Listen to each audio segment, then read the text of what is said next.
మీ ఉన్నతమైన ప్రేమ కలిగిన నామమును బట్టి అయినా మీకు స్తోత్రాలు చెల్లిస్తూ ఉన్నాం. ఈ ఉదయకాలపు ఆరాధన కొరకై సిద్ధపాటు కలిగి మీ సన్నిధిలోనికి చేర్పించిన మీ ప్రియబిడలమైన మమ్మల్ని అందరినీ బట్టి తండ్రి మీకు స్తుతులు చెల్లిస్తూ ఉన్నాం. నైనా ఇప్పటి వరకు తండ్రి సంఘముగా కూడి వచ్చి ఉన్న నీ బిడలమైన మేమందరము మీరిచ్చిన స్వరము ద్వారా తండ్రి ఆత్మీయ గీతాలు పాడి కీర్తనలు ఆలాపించి మా జీవఫలములు అర్పించి మిమ్మల్ని మహిమపరచి ఉన్నాము తండ్రి. నాయనా ఉదయకాలపు ఆరాధనలో వాక్య పఠనము చదువుటకు మీ కృప చూపించారు తండ్రి. ఈ సమయమందు వాక్య బోధలోనికి మేము వెళుతుండగా మీ పరిశుద్ధ లేఖనాలను మేము పరిశీలన చేయబోతుండగా ధ్యానించబోతుండగా మీ కృపతో మమ్మల్ని బలపరచండి, మీ జ్ఞానముతో మమ్మల్ని నడిపించమని ప్రార్థన చేస్తూ వినుచున్నా బోధించుచున్నా మా అందరికీ మీ కృప తోడుగా ఉంచమని ప్రార్థిస్తూ ఈ శబ్దయంత్రము ద్వారా లైవ్లో వీక్షిస్తున్న బిడ్డలకు మీ కృప చూపించమని ప్రార్థన చేస్తూ ఘనతా మహిమా ప్రభావాలు మీకే చెల్లించుకోండి. ఈ ప్రార్థన యేసుక్రీస్తు వారి ద్వారా స్తుతించి అడిగి వేడుకుంటున్నాము తండ్రి, ఆమేన్. ప్రభునందు ప్రియమైన దేవుని సంఘమునకు చేరువచ్చిన మనకందరికీ కూడా మన ప్రభువును రక్షకుడునైన యేసుక్రీస్తు వారి నామమున శుభాభివందనాలు తెలియచేస్తూ ఉన్నాం. ఈ దినము మనము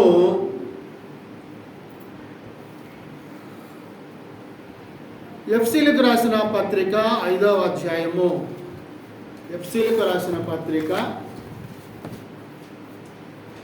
5వ అధ్యాయము 2వ వచన భాగాన్ని మనం చదువుకొని కొద్ది నిమిషాలు మనము వాక్య ధ్యానంలోనికి వెళదాము. నేను కూడా కొంత సమయాన్ని తగ్గించుకోవాలని ప్రయత్నం చేస్తున్నాను. చూద్దాం దేవుని చిత్తం ఏమో అనదాం. ఎఫ్సీలకు రాసిన పత్రిక 5వ అధ్యాయము 2వ వచన భాగాన్ని మనము చదువుకుందాం.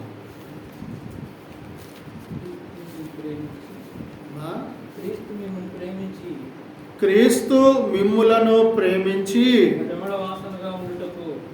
క్రీస్తు మిమ్మును ప్రేమించి పరిమళ వాసనగా ఉండుటకు మన కొరకు తన్ను తాను దేవునికి అర్పణముగాను బలిగాను అప్పగించుకొనెను. అలాగుననే మీరును ప్రేమ కలిగి నడుచుకోండి. ఈ ఉదయకాలమందు దేవుని వాక్యము ద్వారా నీతో నాతో మాట్లాడుతున్న మాటలు ఏమిటి అంటే ప్రేమ కలిగి నడుచుకోవడము. ప్రేమ కలిగి నడుచుకోవడం. నడవటం అంటే ఏంటి? కొంత దూరం మనము సాగిపోవడం కదా, ప్రయాణంలాగా కొద్ది దూరము కాలినడక అంటాంగా. మరి ఇప్పుడు ప్రేమ కలిగి నడుచుకోవడం అంటే మన జీవిత కాలములో నడిచే ప్రతి మార్గములో కూడా వెళ్ళే ప్రతి స్థలములో కూడా ఏ స్థలానికి వెళ్ళాలన్నా మనం నడిచి వెళ్ళాలిగా. అంటే ప్రేమ అనేది మనము ఎప్పుడూ కలిగి ఉండాలా, అప్పుడప్పుడే కలిగి ఉండాలా? ఆ మాట అన్న చెప్పండి పెద్దగా. ఏమ్మా? ప్రేమ అనేది ఎప్పుడూ కలిగి ఉండాలి కదా. అందుకనే భక్తుడు పాడాడు ఏమని?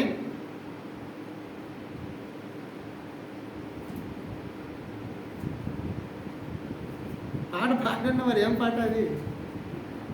ప్రేమ యేసుని ప్రేమ అది ఎవ్వరు కొలువలేనిది.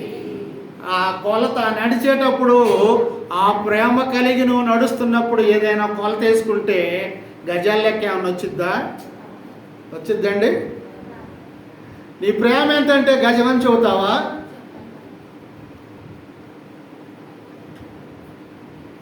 అది ఎవ్వరూ కొలవలేనిది. అందుకనే ప్రేమ కలిగి మనం నడుచుకోవాలి మన జీవితాల్లో. భార్య ఎడల భర్త, భర్త ఎడల భార్య, వీరిరువురు బిడ్డల ఎడల, బిడ్డలు తల్లిదండ్రుల ఎడల, వీటన్నిటికన్నా ముఖ్యంగా మనము ఎవరి ఎడల ప్రేమ కలిగి ఉండాలి, ఎవరి ఎడల ప్రేమ కలిగి మనము నడుచబడాలి. ఎవరి ఎడల ఏమండి? దేవుని ఎడల. దేవుడు లోకమును ఎంతో ప్రేమించాడు. లోకం అంటే ఏంటి? చెట్లు చేమలేనా? వాటికే ప్రాముఖ్యత ఉందా? వాటికన్నా విలువైనది, శ్రేష్టమైనది, గొప్పదైనది, ఆయన పోలికైనది ఎవరున్నాము? మనమున్నాం. కాబట్టి ప్రేమ కలిగి నడుచుకోండి. ఎలాగా ప్రేమ కలిగి నడుచుకోవాలో చెబుతున్నాడు అక్కడ.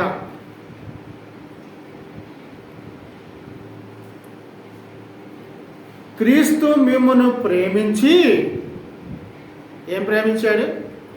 క్రీస్తు మిమ్మును ప్రేమించి పరిమళ వాసనగా ఉండుటకు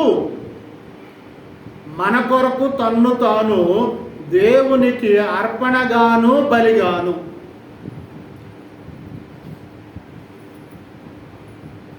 ఎవరిని ప్రేమించి? మానవులను ప్రేమించి. మానవుల్లో నువ్వు ఉన్నావా లేదా? ఉన్నావా? నేనున్నానా? మనమందరం ఉన్నామా? మానవులమైన మనలందరినీ ప్రేమించి క్రీస్తు మిమ్మును ప్రేమించి పరిమళ వాసనగా ఉండుటకు.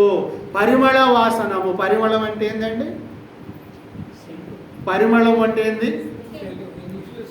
ఇంగ్లీష్లో సెంటు డబ్బా, సెంటు, స్ప్రే. ఇది దేని నుండి తీస్తారు? దేని నుండి తీస్తారు ఇవి? ప్రకృతిలో నుండి వచ్చేటువంటి చూడముచ్చటైన రమ్యమైన పూల నుండి, పూల చెట్ల నుండి, పూల ఆకుల నుండి కదా ఇది పరిమళమైనది తీస్తారు. అంటే ఎప్పుడూ కూడా నీ దగ్గర, మనుషుని దగ్గర క్రీస్తు ప్రేమ ఎలా ఉండాలంట? పరిమళమైనదిగా ఉండాలి. అంటే ఇతరులు దాన్ని ఆస్వాదించేదిగా ఉండాలి. చెంటు కొట్టంగా అటు వెళ్తుంటే, బైక్ మీద వెళ్తుంటే నేను అనుకుంటాను, ఏం కొట్టుకొని వెళ్తున్నాడు రా అనుకుంటాను నేను కూడా. అప్పుడప్పుడు అంత దూరం వెళ్ళినా కానీ వస్తుంది వాసన. అంటే ఆ వాసన ఆకర్షించబడుతుంది నిన్ను. ఇప్పుడు నువ్వు ఎలా ఉండాలి? క్రీస్తు ప్రేమకు నువ్వు ఎలా ఉండాలి? క్రీస్తు ప్రేమకు పరిమళ వాసన వలె నువ్వేం చేయబడాలి? ఆకర్షించబడాలి. అంతేనా? దేవుని ప్రేమకు మనం ఏం చేయబడాలి? ఇప్పుడు ఆకర్షించబడాలి. ఎందుకంటే ఆయన అధికముగా మనల్ని ఏం చేస్తున్నాడు? ప్రేమిస్తున్నాడు. కీర్తనలో చదువుకున్నాక చివరి వాక్యంలో ఆయన అధికంగా మనల్ని ప్రేమిస్తున్నాడు. కాబట్టి మనము ఏటా ఉండాలన్నాడు? పరిమళ వాసనగా ఉండటం కొరకు మనము పరిమళ వాసనగా ఉండటం కొరకు తన్ను తాను దేవునికి అర్పణగాను బలిగాను అర్పించుకున్నాడు. ఎందుకు ఈయన మనము పరిమళ వాసనగా ఉండాలనుకున్నాడు? ఇందాక కీర్తనల గ్రంథంలో చదవబడిన మాటలో ఎలాంటి మాట అన్నది అక్కడ మనం చదివిన మాట ఏంటది? 103వ కీర్తనలో మన పాపములను బట్టి మనకు ప్రతీకారము చేయలేదు. మన పాపములను బట్టి మనకు ప్రతీకారము చేయకుండా ఆయన ఎలా ఉంచాలనుకుంటున్నాడు? మనలను పరిమళ వాసనగా ఉంచాలనుకుంటున్నాడు. అంటే ఆకర్షింపబడే వ్యక్తిగా, ఆయనకు ఆకర్షింపబడడం అంటే ఆయనకు లోబడే వ్యక్తిగా, ఆయనకు విధేయత కలిగే వ్యక్తిగా, ఆయనను అంగీకరించిన వ్యక్తిగా, ఆయన విశ్వసించిన వ్యక్తిగా ఉండాలని ఆయన ఏం చేస్తున్నాడు? మన కొరకు తన్ను తాను దేవునికి అర్పణగాను బలిగాను అర్పించుకున్నాడు. ఇప్పుడు ప్రభువైన క్రీస్తు వారు బలి అర్పణ కాబడింది ఎవరి నిమిత్తము, ఎవరి కొరకు? ఎవరి కొరకు ఆయన బలి అయ్యాడు? ఎవరి కొరకు ఆయన బలి అయ్యాడు? మానవులమైన మన కొరకు, మన పాపముల నుండి విమోచించుట కొరకు ఆయన కల్వరి శిలువలో తన రక్తమును చిందించాడు కదండి. తను తాను దేవునికి అర్పణగాను బలిగాను అర్పించుకొనెను. అలాగుననే మీరును ప్రేమ కలిగి నడుచుకోండి. ఎందుకు ఇదంతా ఆయన చేశాడనంటే, క్రీస్తు మిమ్మును ప్రేమించిన రీతిగా మీరును కూడా ప్రేమ కలిగి నడుచుకోండి. ప్రేమ కలిగి నడుచుకోవాలంటే క్రీస్తు లేకుండా నువ్వు నడుచుకోగలవా? చెప్పండి. క్రీస్తు నీ హృదయంలో లేకపోతే నీ హృదయంలో ఏమి లేదని తెలుస్తుంది. ఇప్పుడు దీన్ని బట్టి యేసు ప్రభువు వారు నీ హృదయంలో లేకపోతే నీ హృదయంలో ఏమి ఉండదు. ఏముండదు? ప్రేమ ఉంటుందా? యేసు లేకపోతే నీ హృదయంలో ప్రేమ ఉంటుందా? ఏమండి, ఉంటుందా? ఎందుకు తెలుసా? ఎందుకు ఉండదు తెలుసా? ఎందుకంటే ఆయన నిన్ను ప్రేమించాడు మొదట, నువ్వు ప్రేమించలేకపోతున్నావు.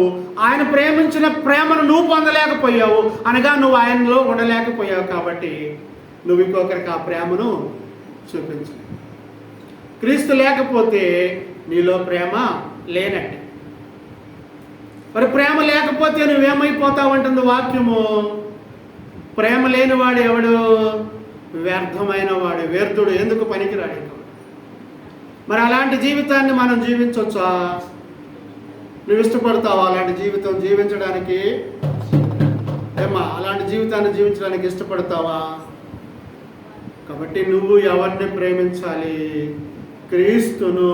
క్రీస్తు మిమ్మును ప్రేమించి పరిమళ వాసనగా ఉండుటకు మన కొరకు తన్ను తాను దేవునికి అర్పణగాను బలిగాను అప్పగించుకొనెను. అలాగానే మనము కూడా ప్రేమ కలిగి నడుచుకొని, ఇక క్రింద చాలా చెబుతున్నాడు. ఇప్పుడు ప్రేమ కలిగి నడుచుకోవాలి. ప్రేమ కలిగి నడుచుకుంటే చాలా ఉండవు మన జీవితాల్లో, వెళ్ళిపోతాయి. చెడ్డవన్నీ కూడా వెళ్ళిపోతాయి. ఆ చెడ్డ లక్షణాలు ఇక్కడ ఒక లిస్ట్ ఇచ్చాడు.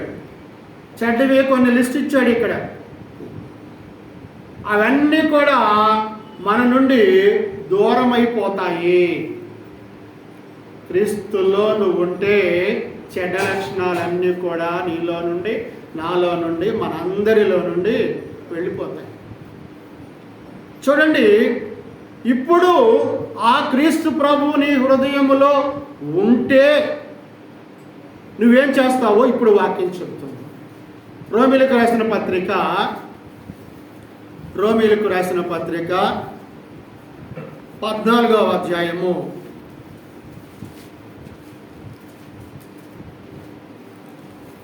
15వ వచనాన్ని చూద్దాం.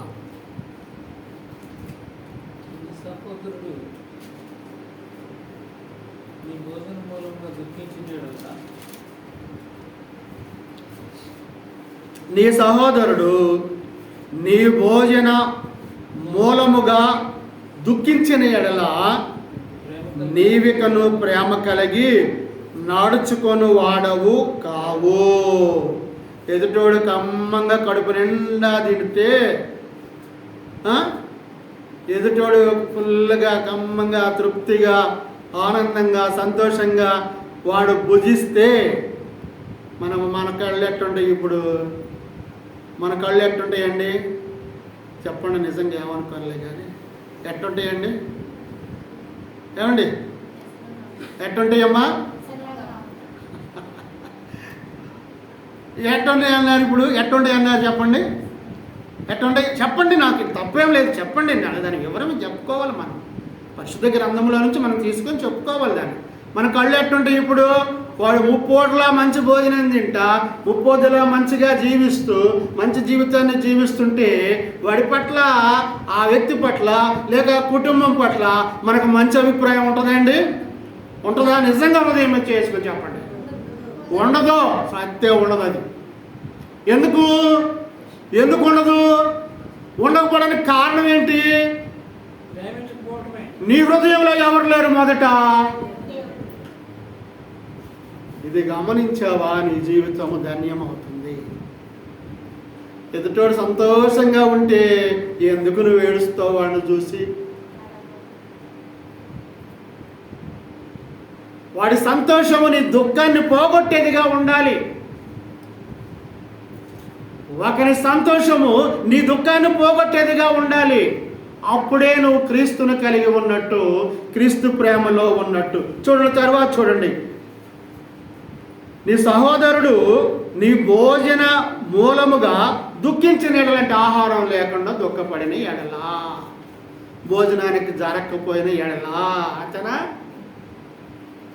భోజనం కొరకు ఎందుకు దుఃఖపడతాడండి? ఆకలి అవుతుందంటే పిల్లాడు ఏమంటాడు? అమ్మ ఆకలి అవుతుంది, అన్నం పెట్టి ఉడకలేదు ఆగురా అంటాం కదా. అంతేనా?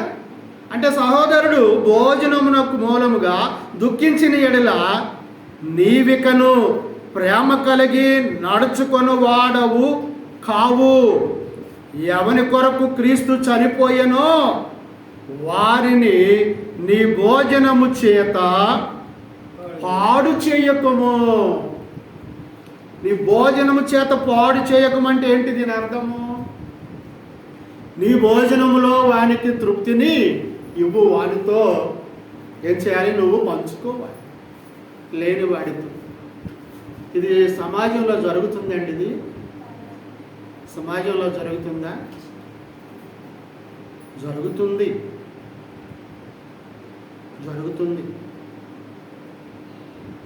దేవుని వాక్యం నిరర్ధకం అవుతాం మరి దీన్ని బట్టి. ఇప్పుడు దేవుని వాక్యం నిరర్ధకం కాదుగా, మరి ఇప్పుడు జరగకపోతే నిరర్ధకమైనట్టా కాదా? కాబట్టి జరుగుతుంది. కాకపోతే ఏంటంటే ఎక్కువ శాతము జరుగుతుంది, కొంచెమే జరుగుతుంది. కొద్ది మందే చూపిస్తున్నారు. కొద్దిమంది ఎదుటోడు సంతోషంగా ఉంటే వాడిని చూచి ఏడవకుండా, వాడిని చూసి అసూయపడకుండా ఉండేవాళ్ళు కొద్దిమందే ఉన్నారు కదా.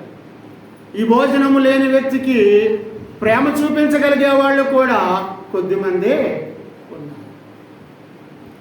కాబట్టి ఇక్కడ చూడండి, ఎవరి ఎడల ఒకరు ప్రేమ కలిగి నడుచుకుంటారు. ఇప్పుడు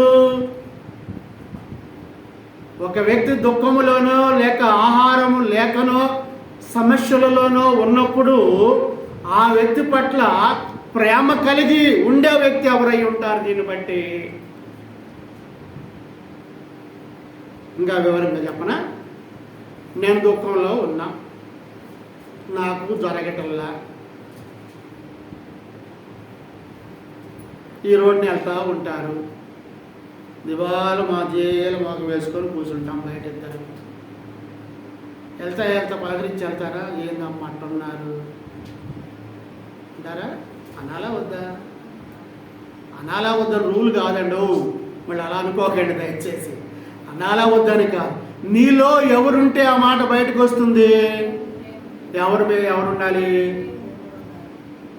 అంటే, ఒక వ్యక్తి యొక్క మనస్సును గ్రహించాలి అంటే, ఒక మనుషుని యొక్క మనస్సును నువ్వు గ్రహించాలి అంటే నీలో ఎవరి మనసు ఉండాలి? అది అప్పుడు నీకు అర్థమైంది. వాళ్ళు తిన్నారా, తినలేదా, వాళ్ళు దుఃఖంలో ఉన్నారా, వాళ్ళు వేదనలో ఉన్నారా, వాళ్ళు కృంగిపోతున్నారా అనేది నీకు తెలుస్తుంది. ఇది మనుష్యుడు తెలుసుకోవాల్సిన అవసరత ఉన్నది. ఎందుకనంటే ప్రేమ లేకపోతే అవి తెలియవు మనకి. అవి ప్రేమ లేకపోతే ఒకడు ప్రేమ కలిగి నడుచుకోవాలి. ఒకరి ఎడల ఒకరము ప్రేమ కలిగి నడుచుకోవాలి. ఆయన దుఃఖములో ఉంటే ఆయనను ఓదార్చాలి. ఆయన ఆకలితో ఉంటే ఆయనకు మనకున్న దానిలో నుంచి తీసుకువెళ్ళి ఆయనకి ఇవ్వాలి. నాకేముందండి, నాకేం లేదా? అదేగా మన ప్రశ్న. అదే కదా మన ప్రశ్న. నాకేముందండి, నాకేం లేదు కదండి. ఏమీ లేదని ఎందుకు అనుకుంటున్నావు? నువ్వు కడుపు నిండా అన్నం తిన్నావా? మరి అవతల వ్యక్తి కడుపు నిండా తినలేదు. కడుపు నిండా కాకపోయినా ఆకలి కూడా తీరలేదు దానికి. మరి ఆయన పట్ల నువ్వు ప్రేమ చూపించాలి. అందుకంటున్నాడు ప్రేమ కలిగి నడుచుకోండి అంటున్నాడు అపోస్తలుడైన పౌలు గారు ఎఫెసీ సంఘములో ఉన్నవారు ఎలాంటి పరిస్థితిని కలిగి ఉండాలి? ప్రేమ కలిగి ఉండాలి. ఒకరినొకరు ప్రేమించేవారిగా, ఒకరి కొరకు ప్రేమ చూపేవారిగా సంఘములో ఉన్నవారు ఉండాలి. నిజంగా నేను చాలా బాధపడుతున్నాను ఒకసారి. ఎందుకంటే ఆదివారం మిమ్మల్ని చూడగలుగుతున్నా, మిగతా సమయాల్లో నేను చూడలేకపోతే మీ బాగోగులు చూడలేకపోతున్నాడు. ఈయన మా బాగోగులు తిరుగుతాడు అనుకోవచ్చు, నువ్వు మనసులో అనుకోవచ్చు, కాదని నేను అన్నాను. కానీ క్రీస్తు ప్రేమ కలిగి ఉంటే ఆ బాగోగులు తీర్చేదానికన్నా గొప్పది అది కదా, అవునండి. క్రీస్తు ప్రేమను కలిగి ఉంటే నీ బాగోగులు తీర్చగలిగే దానికన్నా గొప్పది. ఓదార్పునిచ్చే మాటలు చెప్తాము, ప్రేమ చూపించే మాటలు చెప్పగలగటానికి అవకాశం ఉంటుంది. ఎందుకంటే క్రీస్తును కలిగి ఉన్నాం కాబట్టి. చూడండి, రెండవ విషయానికి వస్తే కొలసీలకు రాసిన పత్రికలో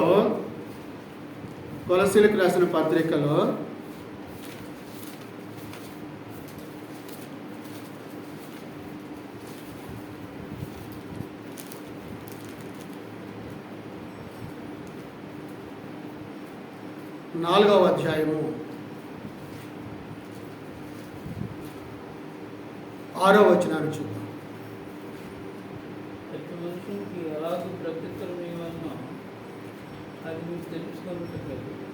4వ అధ్యాయము 6వ వచనం అండి. ప్రతి మనుష్యునికి ఎలాగు ప్రత్యుత్తరం ఇయ్యవలెనో అది మీరు తెలుసుకొనుటకై. ఏమన్నాడు అక్కడ? ప్రతి మనుషునికి ఎలాగు ప్రత్యుత్తరం ఇయ్యవలెనో అది మీరు తెలుసుకొనుటకై మీ సంభాషణ అంటే ఏంటి? సంభాషణ అంటే ఏంటండి అమ్మా? మాటలు. నువ్వు ఒకదానే మాట్లాడుకుంటావా? మాట్లాడాలంటే ఎవరు కావాలి? ఎవరు ఒకరు కావాలి ఖచ్చితంగా, అంతేనా? మీ సంభాషణల విషయంలో ఎలా ఉండాలంట? ఎలా ఉండాలో చెప్తున్నాడు బైబిలు. మరి మన సంభాషణలు ఎలా ఉంటాయి? ఎక్కడెక్కడ, బయట అక్కడెక్కడ, ఇక్కడెక్కడ, ఇళ్లల్లో. చూడండి, వాక్యము మనము చేసే ప్రతి దాన్ని చూపిస్తుందండి. మనం అనుకుంటున్నాము అటు నాలుగే అటు ముందుకు వెనక్కంటే సరిపోద్ది అనుకుంటాం మనం కదా. ప్రతిదీ చూపిస్తుంది బైబిల్ మనకి. మరి నువ్వు నడుచుకోవాలా వద్దా? హెచ్చరించబడాలా వద్దా? చూడండి ఏమంటున్నది? ప్రతి మనుషునికి ఎలాగూ ప్రత్యుత్తరం ఇయ్యవలెనో, ఎదుటి మనిషికి ఎలాగూ నువ్వు జవాబు చెప్పవలెనో అది మీరు తెలుసుకొనుటకై మీ సంభాషణ ఉప్పు వేసినట్లు అంటే ఇదేందండి? ఉప్పు వేయటం ఏంటండి బాబు? ఉప్పు వేయటం ఏంటండి? ఉప్పు దేన్ని సూచిస్తుందండి? రుచి. అంటే నీ భాష, నీ సంభాషణ ఎలా ఉండాలి? ఇప్పుడు రుచి కలిగిందిగా ఉండాలి. రుచి కలిగిందిగా ఉండాలంటే అది నీకు తృప్తినిచ్చేదిగా ఉండాలిగా ఆ మాటలు, అన కాదా? ఇరువురు మాట్లాడుకుంటున్నప్పుడు ఆ మాటలు, మనం మాట్లాడుకునే ఇద్దరి మధ్య ఉన్న మాటలు, అవి నీకు తృప్తినిచ్చేవిగా ఉండాలి, అవి నాకును తృప్తినిచ్చేవిగా ఉండాలి. అవి ఇద్దరికీ తృప్తినిచ్చేవిగా లేనప్పుడు ఇద్దరూ ఎక్కడ లేనట్టుగా ఉన్నది. ఇప్పుడు దీన్ని బట్టి ఇద్దరు కూడా క్రీస్తులో లేనట్టే. ఎంత చక్కగా వాక్యం మనకి చెబుతుంటే మనమేమో ఎలా పడితే అలా మనము మాట్లాడుతున్నాము, ఎలా పడితే అలా ప్రత్యుత్తరము ఇస్తూ ఉన్నాం. ఉప్పు వేసినట్లు, ఎలాగండి? ఉప్పు వేసినట్లు ఎల్లప్పుడూ రుచి కలదిగాను. అక్కడ ఇచ్చాడు, నేను చెప్పని అవసరం లేదు. ఇక నేను చెప్పను అవసరం కానీ, ఉప్పు వేసినట్లు రుచి గలది గాను కృపాసహితముగాను ఉండనియండి. అది దేవుని కృప చేత నింపబడినవిగా మీ మాటలు ఉండాలి. అది దేవుడు కోరుతుంది. మనం మాట్లాడుకునే ఇద్దరు మాటల్లో ఎక్కడన్నా ఈ మాటలు ఉంటాయండి? ఎవరినో ద్వేషించే మాటలు, ఎవరినో రెచ్చగొట్టే మాటలు, ఎవడి పట్ల అసూయ కలిగే మాటలు, ఎవడి పట్ల దాన్ని ఏమంటారు ఏడ్చే మాటలు, అవతల వ్యక్తిని దుఃఖపెట్టే మాటలు కదా. నిజంగా గుడి మీద చేసుకుని చెప్పండి అందరం నేను కూడా ఎలా ఉండాలంటే మన మాటలు ఇతరుల ఎడల మనం ఇప్పుడు ఎలాగో ప్రవర్తించాలి. దీన్ని బట్టి ఇతరులతో మనం మాట్లాడుతున్నప్పుడు, ప్రత్యుత్తరం ఇచ్చేటప్పుడు, ఇతరులతో మనం సంభాషించేటప్పుడు ఎలా ఉండాలంట? జ్ఞానము వలె, జ్ఞానమును పొందుకున్న వారము వలె. ఎక్కడి నుంచి వచ్చింది ఈ జ్ఞానము? ఎవరిస్తారు ఈ జ్ఞానము? ఏ కొట్లో దొరికిద్దండి? ఎవరి కొట్లో దొరికిద్ది మరి? ఇతరుల ఎడల జ్ఞానుల వలె మనము నడుచుకోవాలి. ఇతరుల ఎడల మనము జ్ఞానుల వలె మనం నడుచుకోవాలి. ఇతరుల ఎడల మన జ్ఞానుల వలె నడుచుకోవాలంటే నీ హృదయంలో ఎవరు ఉండాలి? జ్ఞాన సంపన్నుడు ఉండాలి. ఎవరైనా? యేసుప్రభు. యేసుప్రభు వారే నీ హృదయంలో ఉంటే నీ మాటల వల్ల ఇతరులు నొచ్చుకుంటారా? నీ మాటల వల్ల ఇతరులు దుఃఖపడతారా? నీ మాటలు విని ఏమండి కొంతమంది ఉడుకుతుంటారు. మాట అంటే ఇక నరనరాల్లోకి ఎక్కిపోద్ది వాళ్ళకి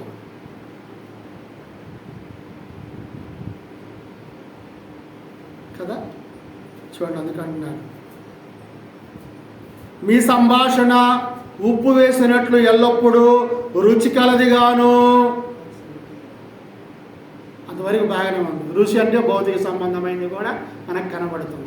కానీ ఇక్కడ ఆత్మ సంబంధమైన మాట చదువుతున్నాడు. బయట కృపా సహితముగాను కృప చేత నింపబడిన వారము. ఎవరిస్తారు ఈ కృప? నీకు, నాకు, మనకే, మానవాళికి ఎవరిస్తారండి కృప?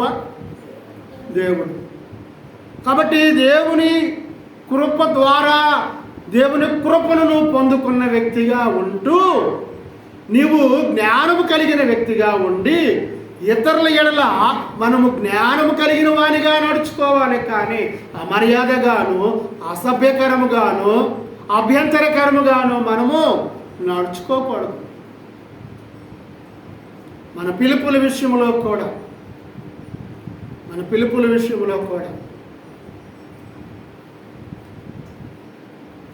ఇక్కడ చిన్న విషయం చెప్తాను. మా అమ్మ నాన్న వాళ్ళు ఇద్దరు టీచర్లు. పల్లె ప్రాంతము, పల్లెటూరులో ఉండేవాళ్ళమి. కాస్త పొలం గట్టగా ఉండేది. సాయంత్రం పూట స్కూల్ అయిపోగానే పిల్లలందరూ ట్యూషన్కి వచ్చేవాళ్ళు, చదువుకోవడానికి వచ్చేవాళ్ళు. వచ్చేసి ఆ చుట్టూతా కూర్చుంటారు. వాళ్ళే ఒకరికొకరు అరిటి రారా అంటుంటారు. మరి నేర్పాల్సింది ఏంటి? మేమేం నేర్పాలి వాళ్ళకి? మా తల్లిదండ్రులు వాళ్ళకి ఏమి నేర్పాలి? మంచి మాటలు అంటే ఏ మాట అది?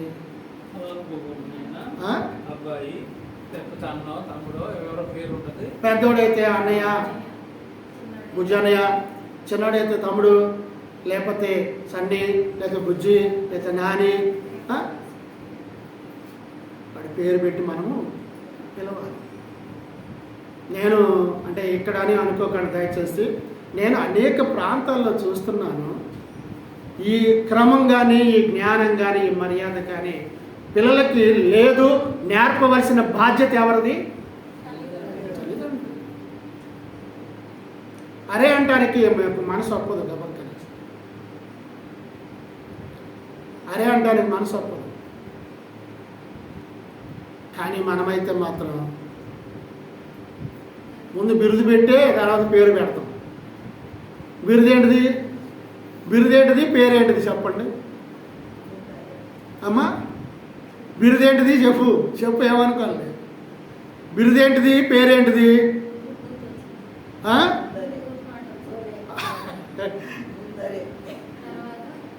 అది నువ్వు క్రీస్తును కలిగి ఉంటే, నువ్వు జ్ఞానం కలిగి ఉంటే ముందు అతనికి పెట్టబడిన పేరు పిలువు. అరే బుజ్జిగా ఇటు రారా అను.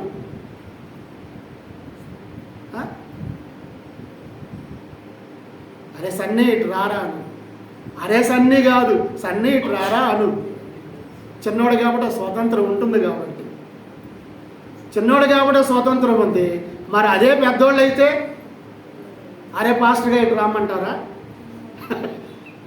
నేనేం చెప్పుకోండి, నేను అటు పిలిచారా అయ్యింది, ఎవరు పిలవలేరులే కానీ ధైర్యంగా చెప్తున్నా. అంటే గౌరవం అనేటువంటిది మనం ఏం చేయాలి? మొదట ఇవ్వాలి. ఏమంటే ముఖ్యమంత్రి మనకన్నా పెద్దోడా? నాకన్నా పెద్దోడా ముఖ్యమంత్రి? ఏమన్నా పోయిన ముఖ్యమంత్రి నాకన్నా పెద్దోడు కాదు, ఆయన చిన్నోడే. చాలామందికైనా చిన్నోడే ఆయన.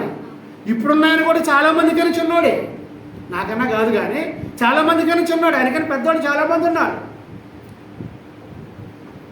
మరి అంత పెద్దోళ్ళు అయినటువంటి 70, 80, 90 సంవత్సరాలు ఉన్నటువంటి వాళ్ళు కూడా ఆయన్ని ఏమని పిలుస్తున్నారు? ఆయన్ని ముఖ్యమంత్రి గారు అంటున్నారు. ఆయనకి ఇస్తున్నారా? ఆయన సీటుకి ఇస్తున్నారా? కదా. మరి ఇప్పుడు సీటుకి ఇవ్వాలా, మనిషికి ఇవ్వాలా? మనము మనిషికి ఇచ్చే చోట మనిషికి ఇవ్వాలి, తన హుందాతనానికి తగినంతగా మనం ఇవ్వాలి, తను చేస్తున్న దానిని బట్టి మనం ఇవ్వాలి. ఇవన్నీ మనం కలిగి ఉండాలంటే మనకేముండాలి? మొదట దేవుని జ్ఞానం ఉండాలి. రోడ్ల మీద జ్ఞానం కాదు మనకి. మనం అక్కడ ఉన్న వాళ్ళము, మనం పిలువబడిన వాళ్ళం. మనం దేని ద్వారా పిలువబడ్డాము? మనము వాక్యము ద్వారా పిలువబడ్డాము. వాక్యమును మనం నేర్చుకుంటున్నాము. అనుదినము మనము వాక్యము ద్వారా మనం హెచ్చరించబడుతున్నాము. మన జ్ఞానుల వలె ఉండద్దా? మరి ఇతరుల ఎడల జ్ఞానుల వలె మనము నడుచుకోవాలి. ఎఫ్ఎస్సీలకు రాసిన పత్రికలో వద్దాం. మరలా 5వ అధ్యాయము 15, 16 వచనాలు చూద్దాం. ఎఫ్ఎస్సీలకు రాసిన పత్రిక 5వ అధ్యాయము 15, 16 వచనం. దినములు చెడ్డవి కనుక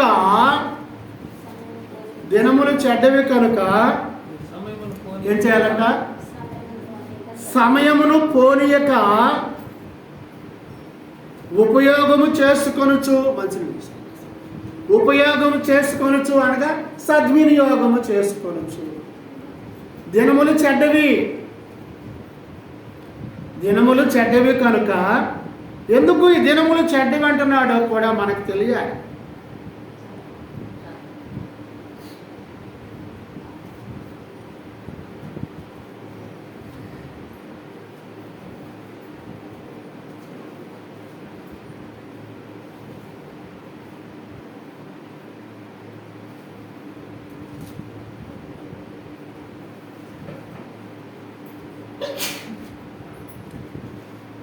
ఆరవ అధ్యాయంలో చూద్దామండి.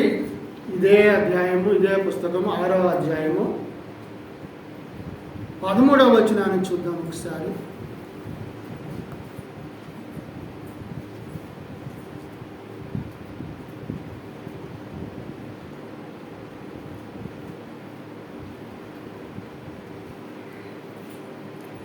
ఆరవ అధ్యాయము 13వ వచనం.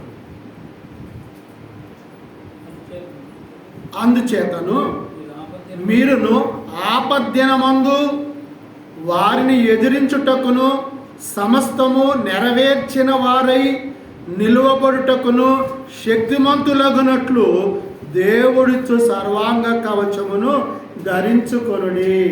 ఇక్కడ దినములు చెడ్డవి. ఈ దినములు చెడ్డవైన విషయంలో మనం ఏమి కలిగి ఉండాలి? ఇప్పుడు సర్వాంగ కవచాన్ని కలిగి ఉండాలి. చెడ్డ దినములు కాబట్టి చెడ్డ జీవితాలు జీవిద్దామా? ఈ లోకంలో అందరూ మంచివారు లేరు, అందరూ చెడ్డవారు లేరు.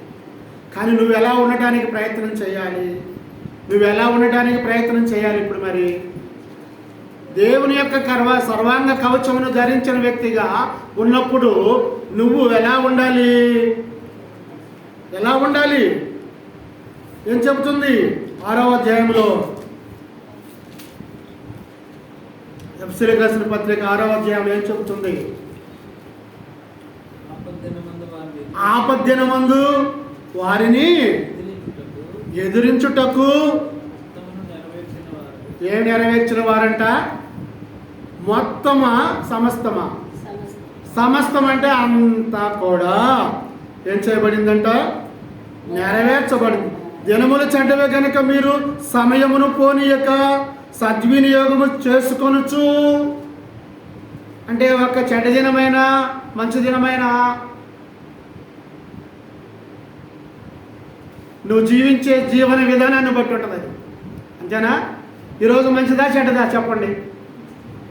ఈరోజు మంచిదా చెడ్డదా? ఎందుకని మంచిది? ఆదివారం కాబట్టే. మరి నిన్న రోజు మంచిదా చెడ్డదా? శనివారం కాబట్టి అది చెడ్డదా? మరి దినాలు మాసాలు మనం లెక్కేసుకున్నప్పుడు ఈరోజు మంచిది ఈ రోజు మంచిది కాదని లెక్క వేసుకుంటున్నావా? వేసుకోవడం కదా? వా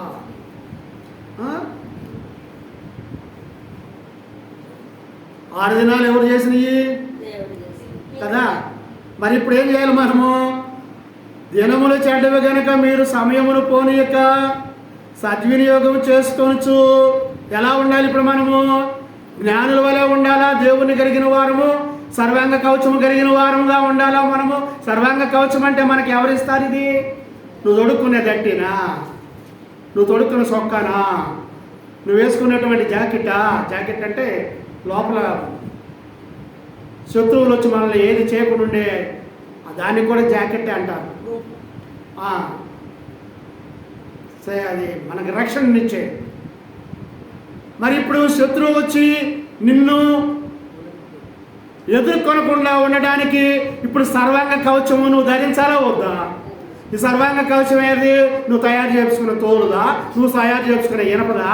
మరి ఎవరిదై ఉండాలి ఇది? దేవుడిచ్చు సర్వాంగ కవచము. అంటే దేవుడు ఎక్కడుండాలి? ఇప్పుడు నీ హృదయంలో ఉంటే ఆయనే నిన్ను కాపాడు. సద్వినియోగం చేసుకొనొచ్చు. అజ్ఞానుల వలె కాక దేవుడు నీ హృదయంలో ఉంటే, ఆయన సర్వాంగ కవచము కలిగిన వానిగా నువ్వుంటే, నువ్వు జ్ఞానము కలిగిన వ్యక్తిగా ఉంటావా లేక అజ్ఞానము కలిగిన వ్యక్తిగా ఉంటావా? అందుకంటాడు అజ్ఞానుల వలె కాక జ్ఞానుల వలె నడుచుకొనున్నట్లు. ఎలా ఉండాలంట? జాగ్రత్తగా చూచుకొనుడే. ఎవరిది బాధ్యత? ఎవరిది బాధ్యత? పాస్టర్ గారిది కదా? కాదా? నిన్న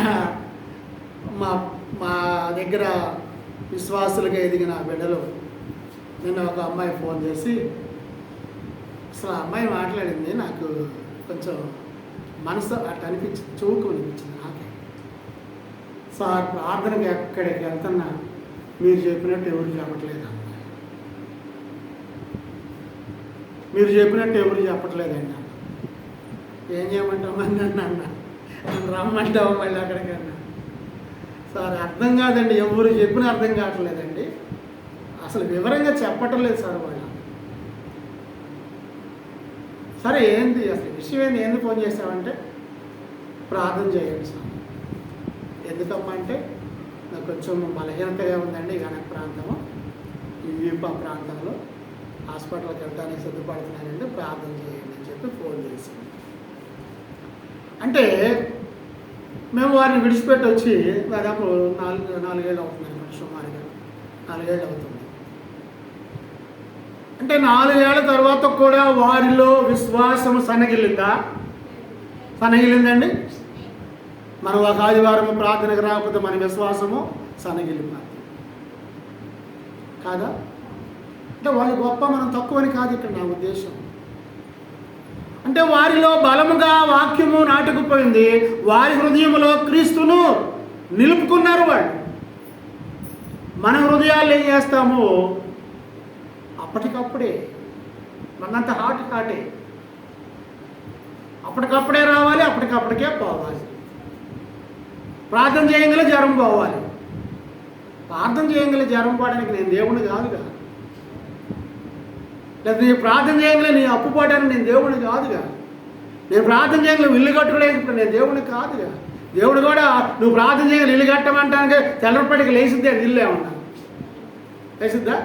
దానికి ఎంత భారం ఉంది వెనక, ఎంత పని ఉంది, ఎంత పనివారులు ఉంటారు. ఇవన్నీ గమనించం మనం. నేను ప్రార్థన పోయా నాకేమి జరగల అయిపోయా. చూడండి, ఇది జ్ఞానుల వల్ల నడుచుకుంటేనా లేకపోతే అజ్ఞానుల వల్ల నడుచుకుంటే ఈ మాటలు మాట్లాడతాము మనము? జ్ఞానం కలిగిన వాళ్ళ మాట్లాడతాం ఈ మాటలు. అజ్ఞానం అందుకే అంటున్నాడు ఇక్కడ, దినములు చెడ్డవి కనుక మీరు సమయమును పోనీయక సద్వినియోగం చేసుకొనుచు అజ్ఞానుల వలె కాక జ్ఞానుల వలె నడుచుకున్నట్లు జాగ్రత్తగా చూచుకొనుడి.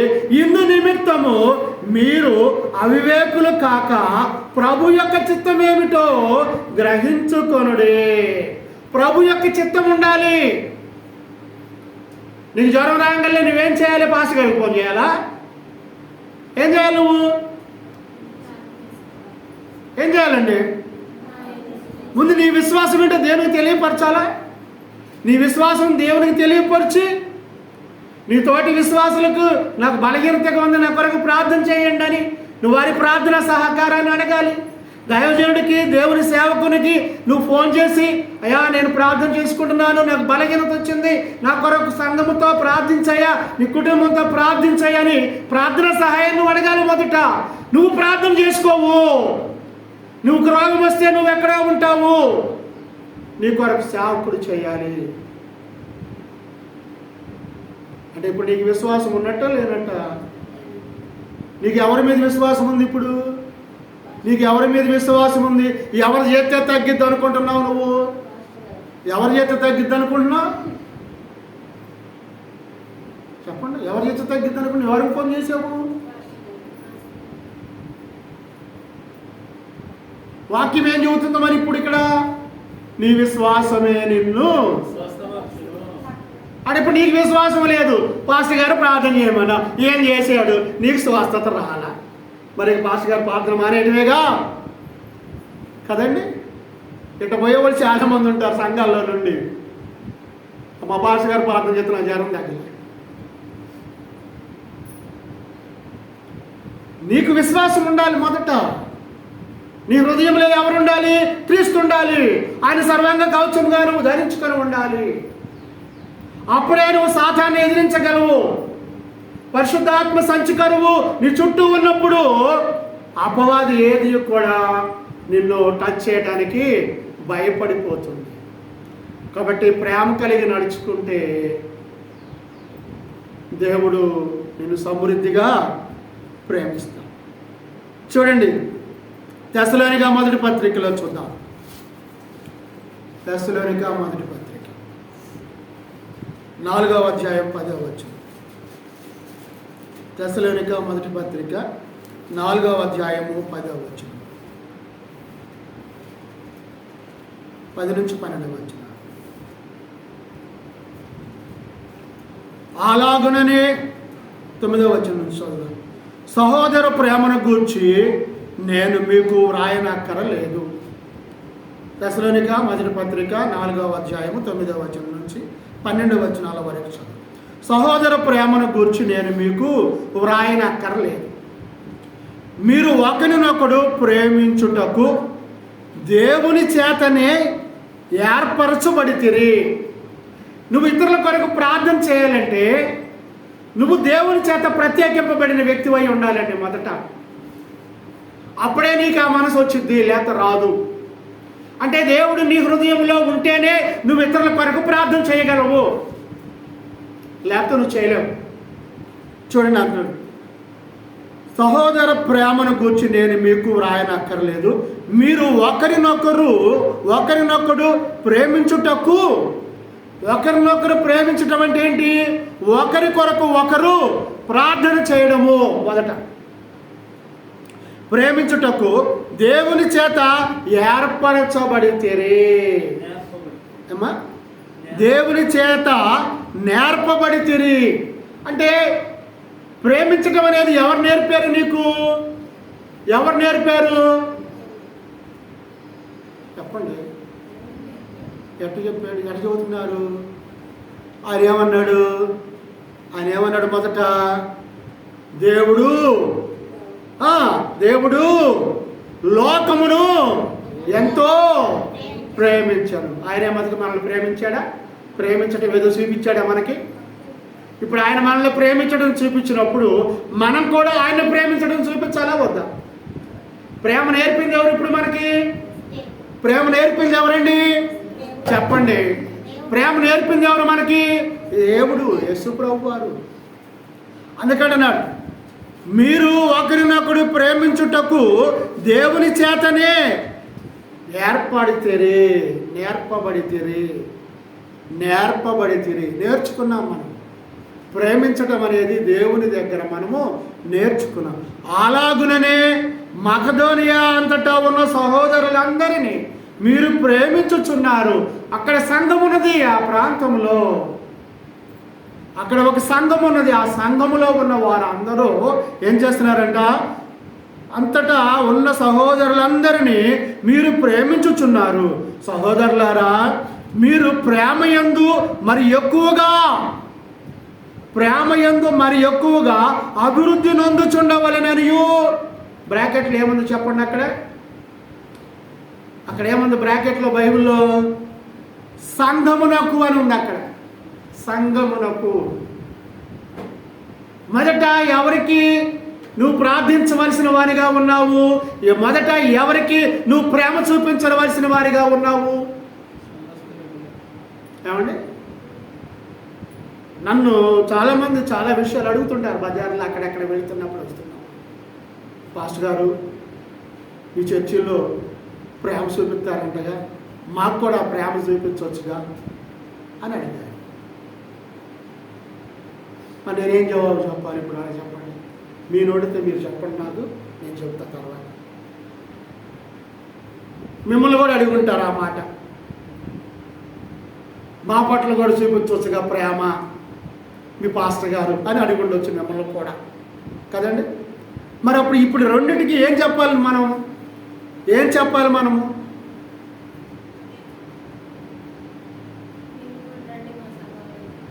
అమ్మా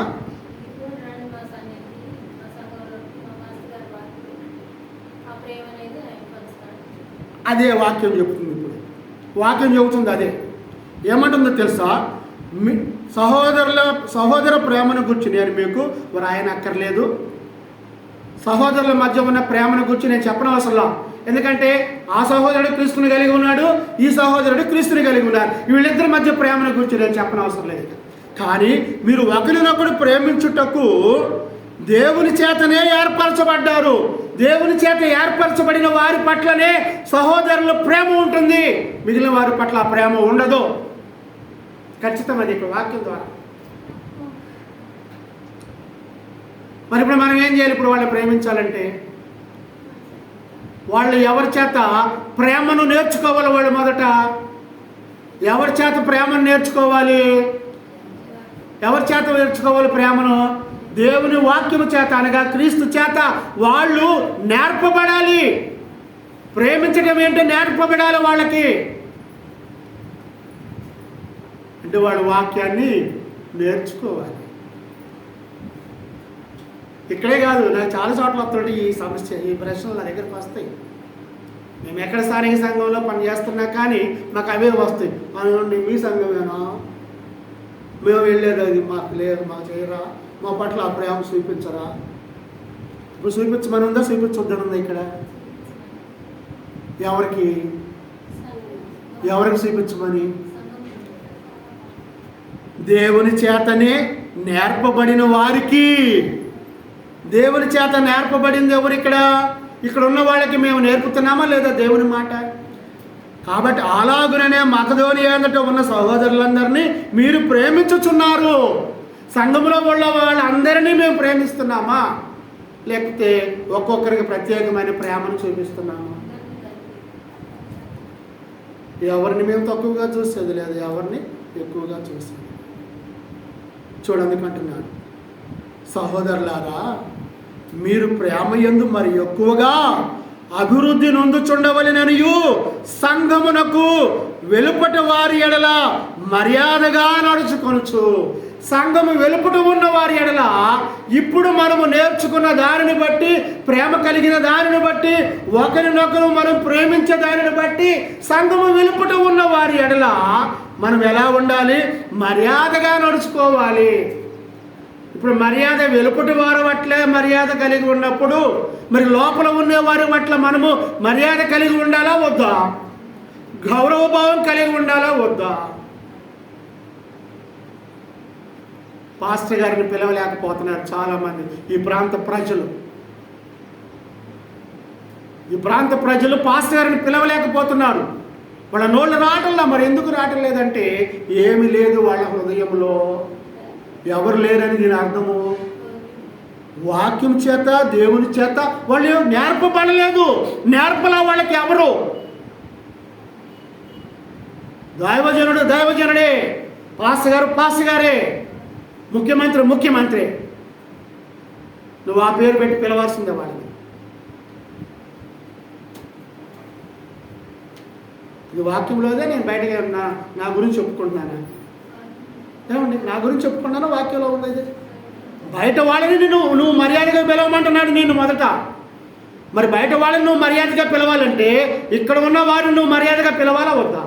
మర్యాదగా నడుచుకొనుచు. మర్యాదగా నడుచుకుంటే గౌరవం కలిగిన వారిగా ఉండాలి.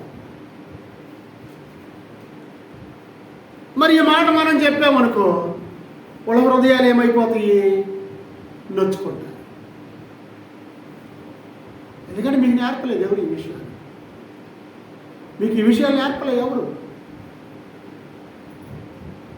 మీ చుట్టమే కావచ్చు పాస్టర్, మీ అన్నయ్యే కావచ్చు పాస్టర్.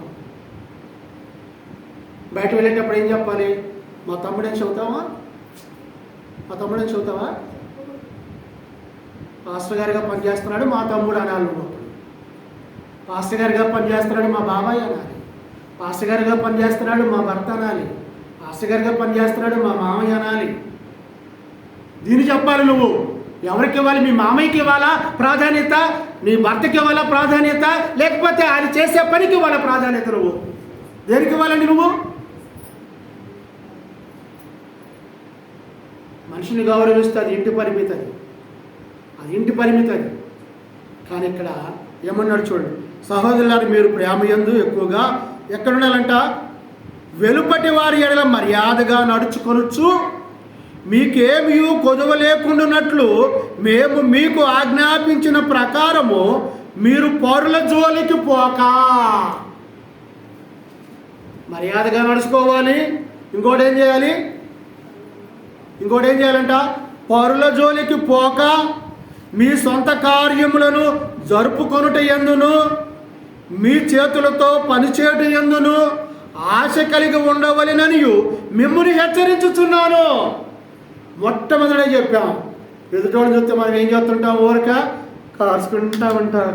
అది ఎంత పోతున్నాడు, అది పైకి పోతున్నాడు, అది పెద్దవాడు వస్తున్నాడు, అది డాబా కట్టుకున్నాడు, అది ఇల్లు కట్టుకున్నాడు, అది కారు కడుక్కున్నాడు. ఏడుపు కదా. మరి ఇక్కడ చివరిలో ఏముంది వాక్యంలో? మీరు పరుల జోలికి పోక వారి గురించి ఆలోచించేబాకు.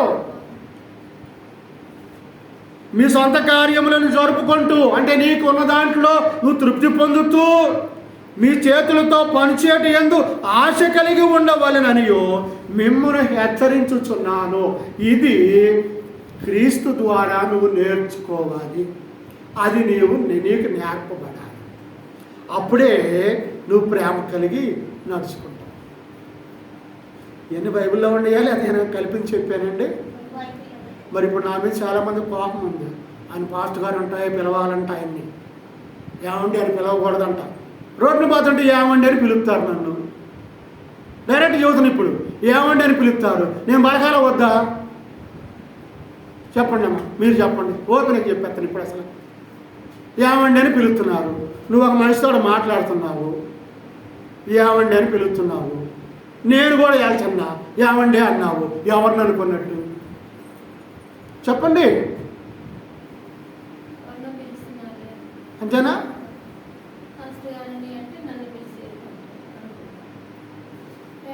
అవునా కాదా? ఎస్ఆర్ నువ్వు చెప్పండి నాకు అంతే. ఏమని పిలవాలి మరి మమ్మల్ని? అంటేనేగా మాకు గుర్తింపు, లేకపోతే మాకేట తెలిసింది? దీనికి ఇంకా చాలా చాలా ఉదాహరణలు ఉన్నాయి. మాకు బయట జరుగుతాయి కొన్ని. ఒక ఆవిడ మాకు అవనిగడ్డలో మేము ఉన్నప్పుడు, ఆవిడ ఎవరో తెలియదు నాకు. ఆవిడకి ఎవరో ఏదో చెప్పారంట, పాపం ఏదో ఆశపడింది. ఆమె వచ్చింది. ఆమె వచ్చేది చెప్పింది, గేటు బయట ఇట్లా ఇంత ఉంటుంది మాకు, గేటుకి ముందు భాగంలో ఏడు కూర్చున్నాం, ఇద్దరం కూర్చోలేసి. ఎక్కడైనా మేము ఇద్దరం కూర్చుంటే ఎవరు రాలేదు. కూర్చుంటే ఆమె అంత దూరంలో గేట్ ఉంటుంది, చిన్న గేటు. ఆ గేటు దగ్గరికి వచ్చేసి, ఏమండి ఏమండి ఏమండి అండి. ఎవరమ్మా? మీరు డబ్బులు ఇస్తారంటగా అని అంది. ఎవరికి అన్న? ఎవరికి అన్న? అసలు ఎవరు అన్న? అలా అనాలిగా నేను. ఏమండి ఏమండి అంటే ఎవరు అనుకుంటానుగా. పాస్టర్ గారంటే ఓహో ఇక్కడ పరిచయమైన మనుషులు, లేకపోతే నేను తెలిసిన మనిషి అనుకుంటానుగా. డబ్బులు ఇస్తారంట కదా, డబ్బులు ఇవ్వండి, డబ్బులు ఇవ్వండి ఏదో అడిగింది మొత్తానికి. ఆయన నువ్వెవరో నాకు తెలియదు, నువ్వెవరో నాకు తెలియదు, నీకు ఎవరేం చెప్పారో నాకు తెలియదు, నీకు ఎవరేం చెప్పారో వాళ్ళని తీసుకొనిరా అని చెప్పారు. అంటే ఒక వ్యక్తిని మనం మర్యాదగా పిలవాలా లేక గౌరవించాలా అనేది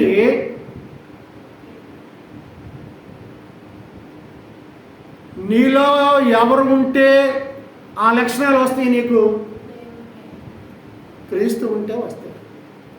గౌరవించాలి అనేది వాక్యం ఏం చెబుతుంది?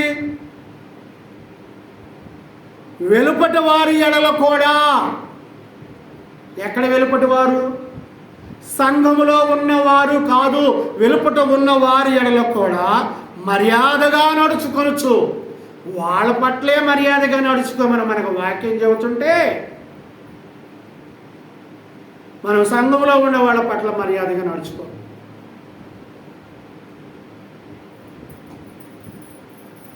నేను ఇక్కడే చూస్తున్నా. మరి వీళ్ళు కూడా అప్పుడప్పుడు వెళుతూనే ఉంటారు సంఘాలకి, చర్చిలకు వెళ్తారు, ప్రార్థనలకు వెళ్తారు, అయ్యో ఒకటి ఇస్తూ ఉంటారు. వాళ్ళు నేర్పరు. మరి నేర్పాల్సిన బాధ్యత ఉందా దైవ సేవకుడికి? సేవకుడికి నేర్పాలా? సేవకుడు నేర్పద్ది ఇవి వాక్యంలో మాటలా, లేకపోతే వ్యక్తిగతంగా నా మాటలు ఏమని చెప్పానా? వాక్య ప్రకారంగా ఉండమని అడుగుతున్నాడు దేవుడు. ఆయన ఏమంటున్నాడు? దేవుని చేతనే నేర్పబడితిరి. ఇప్పుడు మనం ఇక్కడ ఉన్నామంటే ఎవరి చేత నేర్పబడుతున్నాం? మనకెవరు నేర్పుతున్నారు? పిల్లలు అంటామే, మరి నీకు ఎవరు నేర్పుతున్నాడు రా ఇవన్నీ అని అంటాం. నువ్వు చేసేయ చూసి వాడు నేర్చుకుంటున్నాడు. 11 గంటల దాకా టీవీ పెట్టుకుంటే వాడు సీరియల్ చూస్తా నువ్వు ఉంటే వాడికి వినపడటం లేదా? మళ్ళీ నువ్వు అన్నాలా ఎవరు నేర్పుతున్నారా నీకు ఇదని? వాడు ఏమైనా వెళ్ళి చూసి వచ్చాడు 11 గంటలకు వేరే వాళ్ళు ఇల్లు ఏమన్నా? నేర్పేది ఎవరు? నేర్పుతుంది ఎవరమండి? మనమే. మనం ఎక్కడ నేర్చుకోలేకపోతున్నాం? ఇప్పుడు దేవుని చేత నేర్పబడలేకపోతున్నాం. మనము దేవుని దగ్గర నుండి మనం నేర్చుకోలేకపోతున్నాం. కాబట్టి వెలుపటి వారి ఎడల మర్యాదగా మనము నడుచుకోవాలి. ప్రేమ కలిగి నడుచుకోవడం అంటే ఎదుటి వారి ఎడల కూడా మనము ప్రేమ కలిగి నడుచుకోవాలి. సత్క్రియల యందు నడుచుకోవాలి. మంచి పనులు చేసే విషయంలో కూడా నడుచుకోవాలి. మనం ఇంకా సాధువైన మృదువైన హృదయంతో మనం నడుచుకోవాలి. మంచి మనసు మంచి హృదయంతో మనము నడుచుకోవాలి. మనము విశ్వాసులకు మాదిరిగా ఉండునట్లు నడుచుకోవాలి. విశ్వాసులకు మాదిరిగా ఉండినట్లు మనం నడుచుకోవాలి. ఎలా నడుచుకోవాలి? ఇప్పుడు వాక్యంలో ఉంది విశ్వాసులకు మాదిరిగా ఎలా నడుచుకోవాలో. తిమోతి రాసిన మొదటి పత్రిక 4వ అధ్యాయము. ముగింపుకి వచ్చేసాడండి. గంట అయిందిగా, అర్ధగంట అనేది గంట అవుతుంది. తిమోతి రాసిన మొదటి పత్రిక 4వ అధ్యాయము 11వ వచన భాగం నుండి 12వ వచనాల వరకు చూద్దాం.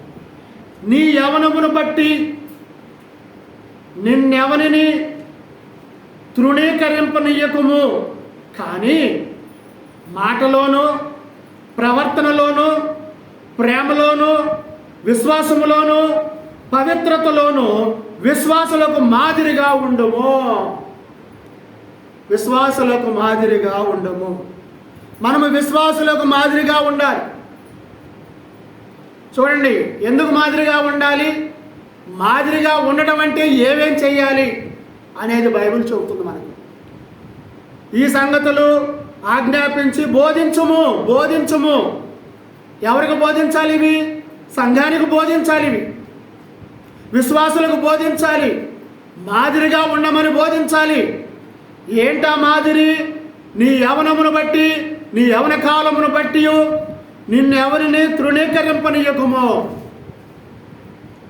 యవన కాలంలో ఉన్నటువంటి వాళ్ళను ఎక్కువ మంది ఏం చేస్తారు? తృణీకరిస్తుంటారు. ఎందుకు? వాళ్ళు చేసే పనులు మంచి చేశాడయ్యా, దేవునికి ఇష్టమని ఇష్టమనియా. యవన బిడ్డలు వింటారా? చెప్తే ప్రార్థనకు రమ్మంటే వస్తారా? బాప్తిజం పొందమంటే పొందుతారా? ఎందుకు? ఏనమ్మా అప్పుడే బాప్తిజం, ఊరికమ్మా నేను ముసలాడినా అప్పుడే తీసుకోవడానికే. అంటే ఇక్కడ ఏంటి?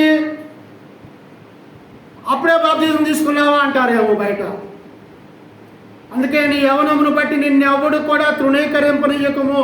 కానీ మాటలోను, ప్రవర్తనలోను, ప్రేమలోను, విశ్వాసంలోను, పవిత్రతలోను విశ్వాసులకు మాదిరిగా ఉండుము. ఏమేం చూపించాలంట? నీ ప్రవర్తన మంచిదై ఉండాలి. వయసు పెరిగింది, ప్రవర్తన మారదు. బిడ్డలు ఎంత అవుతారు? నీ ప్రవర్తన మారదు. బిడ్డలు పెళ్ళిళ్ళు అవుతాయి, వాళ్ళ ప్రవర్తన మారదు. ఎందుకని మారదు? మారకపోవడానికి రీజన్ ఏంటి? మారకపోవడానికి కారణం ఏంటి?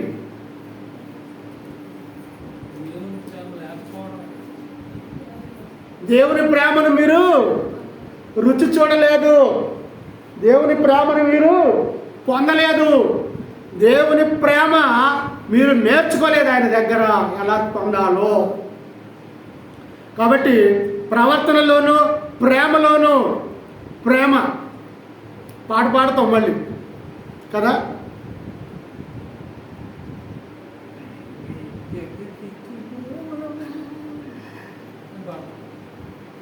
అది పాడితే ఒప్పుకోరండి. అది పాడితే తల్లిదండ్రుల ప్రేమ ఇది పాడతాం, లేక భార్యాభర్తల ప్రేమను పాడతాం. ఏ మనకు కనపడేది? మొదట ఉన్న ప్రేమ కనపడదు అసలు ఎవరికి కూడా. ఎవరిది? దేవుడి లోకమును ఎంతో ప్రేమించను. అక్కడి నుంచి స్టార్ట్ అయింది ప్రేమ. భార్యాభర్తల మధ్య కానీ, తల్లిదండ్రుల మధ్య కానీ, బిడ్డల మధ్య కానీ, సంఘం పట్ల కానీ, ఒకరి పట్ల ఒకరికి కానీ ఈ ప్రేమ అంతటికి మూలం ఎవరు? ఆయన. ప్రేమే జగతికి మూలమని అని పాడాడు ఇప్పుడు మన ఆయన. ఈ విశ్వానికి మూలం ఏంటంట? ప్రేమ. ఎవరిదా ప్రేమ? యేసు ప్రభు వారిది. ఎవరిదా ప్రేమ? తండ్రి అయిన దేవునిది కదా. కాబట్టి మనం విశ్వాసులకు మాదిరిగా నడుచుకోవాలి. మరి ఇంకా వాక్య ప్రకారం అయితే క్రీస్తు నడిచిన విధంగా మనం నడుచుకోవాలి. క్రీస్తు నడిచిన విధంగా ఎట్ట ఉంది? యోహాను పత్రికలో ఒకసారి చూస్తే నేను దిగుతాను, సహోదరులు వస్తారు. మొదటి యోహాను పత్రిక 2వ అధ్యాయము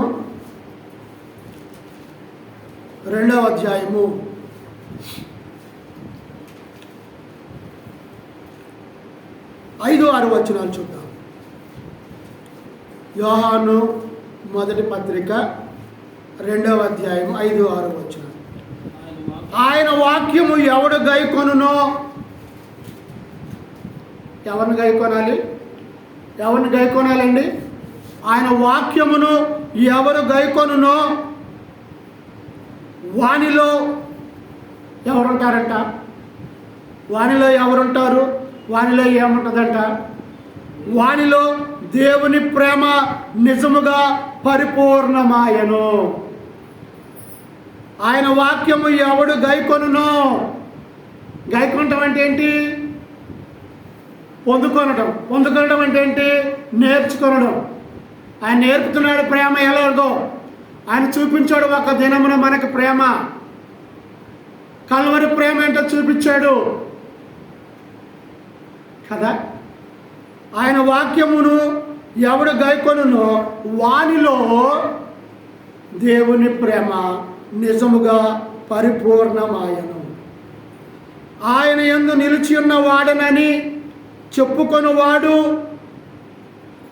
ఆయన ఎలాగు నడుచుకొనవలెనో, ఆయన ఎలాగు నడుచుకొనినో అలాగే తానును నడుచుకొన బాధ్యులమై ఉన్నాము. యేసుప్రభు వారు ఎలా నడుచుకున్నాడు? ఆయన యొక్క నడవడి ఎలాంటిది? ప్రేమ లేనివాడు కదా. యేసుప్రభు వారు ఆయన లక్షణాలు ఏంటి? ప్రేమ లేనివాడు. అవునా కాదా? అవునంటే అవునే, మీరు అవునంటే మేము అవునే, అట్టే ఉంది చూస్తుంటే. ఆయన ప్రేమ లేనివాడా? కాదు. ఆయన ఎలాంటి వాడు? ఇప్పుడు ప్రేమ కలిగిన వాడు కదా. మరి ఇప్పుడు నువ్వు ఎలా నడుచుకోవాలి? ఆయనకు వలే నడుచుకోవాలి. ఆయనకు వలే నడుచుకోవాలంటే నువ్వు ఏం వినాలి? ఆయన దగ్గర నుంచి ఆయన మాట వినాలి. ఆయన వాక్య ప్రకారం నువ్వు నడుచుకోవాలి.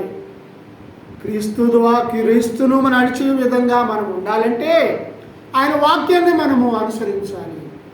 మరి ప్రేమ కలిగి నడుచుకోవడం అంటే ఎన్ని విషయాలు ఉన్నాయండి? అదేదో ఒక మాటలాగానే ఉంది చూస్తే కదా, ఒక మాటలాగానే ఉంది అది. కానీ ఎన్ని విషయాలు ఉన్నాయి? పరిశుద్ధ గ్రంథంలో నుండి నీ ప్రవర్తన చెప్పాడు, నీ మర్యాద చెప్పాడు, నీ విశ్వాసం చెప్పాడు, ఇతరుల పట్ల నువ్వు చూపించే ప్రేమ ఎలాంటిదో చూపించాడు, నువ్వు పొందుకున్న ప్రేమ ఎలా నేర్చుకోవాలో నీకు చూపించాడు. ఇన్ని చూపించినా నువ్వు ప్రేమ లేని వాడవైతే ఏమైపోతావు? ఇప్పుడు ప్రేమ లేని వాడవైతే ఏమైపోతావంట? వ్యర్థుడవైపోతావు. వ్యర్థము. అందుకేనా నన్ను సృష్టించింది దేవుడు? అందుకేనండి సృష్టించింది. నువ్వు వ్యర్థంగా పోవాలనేనా దేవుడు నీకు ఊపిరినిచ్చింది, ఆయన జీవమునిచ్చింది, ఆయన ప్రాణమునిచ్చింది.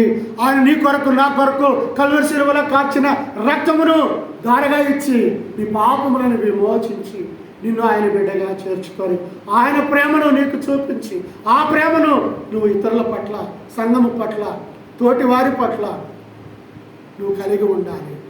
అది క్రీస్తు ప్రేమలో నువ్వు నడుచుకోవాలి. అంటే నడవడిక క్రీస్తులో చేర్చబడిన వారంగా ఉన్న వారందరికీ అలాంటి ప్రేమ కలిగిన వారంగా ఉంటూ మనము క్రీస్తులో నడవాలని ప్రభువుని బట్టి మిమ్మల్ని మేము బ్రతమారుకుంటూ నన్ను నేను హెచ్చరించుకుంటూ ఈ మాటలు ముగిస్తున్నాను మీ అందరికీ.